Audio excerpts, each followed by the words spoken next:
eske yaro ne.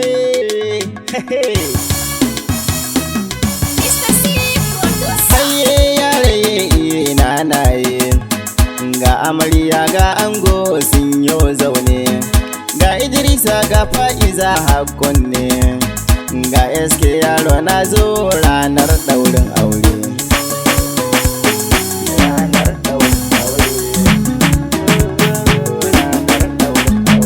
Farko na sa kalkuna mai dare rana, ni komai shi ke mun dai ya ilahuna. Bani baiwa basira in yi waka na, albarkar dan Abdallah dan shi ake aure. Dan shi ake aure. Kallo ya koma saman shaho ya daukiwa, mai kudi ke tinkaho ba na san makowa.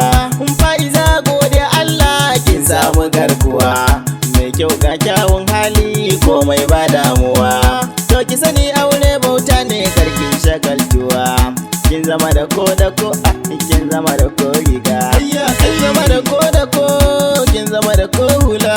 Girka abinci yayi daɗi karki sako wasa, tunda auren so daɗi ne ya fi zamar lasa. Daɗinsa ya kai daɗi kan shage gasa, inda so ya kai soyayya aure ne ribarsa. Fa'iza Idrisa kun cinye gasa, jin daɗin hakan shi yasa ganga ne dokawa. To ku tashi mai rawa mu dan yau juyawa, ni dai jin daɗi na ayya ga ango amarya, ni dai jin daɗi na ga ango amarya. Aure ne na masoya lalle yau ba ƙarya, yawaniyar moda ta biranda mai munafurci baya. Ya kulla Allah ya hani yau auren ku an daura, to ku ba su kunya dan Allah ku zauna lafiya. Komi ya zo tsakanin ku kun rufa musaya, kar ku bari aji kukan ku ango amarya.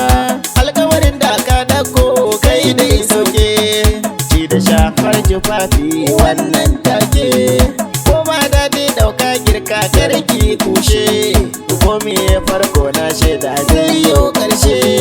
Kibiyayya gun ango karki rushe, inda aljanna keke nema na gunshi. Ya dauke dukkan makin uwa har uba, in ya dawo gun aiki mai marhaba. Sannu ka baby ruwan sha zuba, dauki ruwa kai bandaki gobe furta ba. Inda hakan ya daure ba za ku rabe ba, hakan shine fatan mu ango da amarya. Gaske yaro sunana ne mai waka